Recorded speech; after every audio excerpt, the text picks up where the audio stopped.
What is going on, guys? Today we've got something in the shop that's incredibly special. It's a 66 Shelby Cobra. That's what's right over my shoulder here.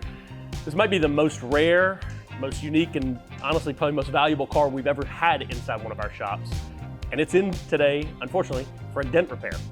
So when we have a dent repair on a car like this, I don't, as the owner, even do it myself. I bring in my best technician that I have, Mark.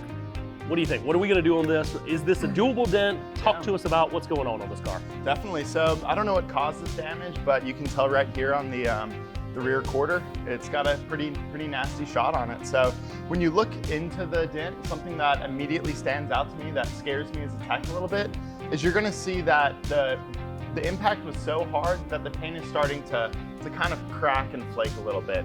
And to me, that sends off a lot of red flags to the tech. It's something that we informed the customer about, and he wanted us to proceed forward with the repair.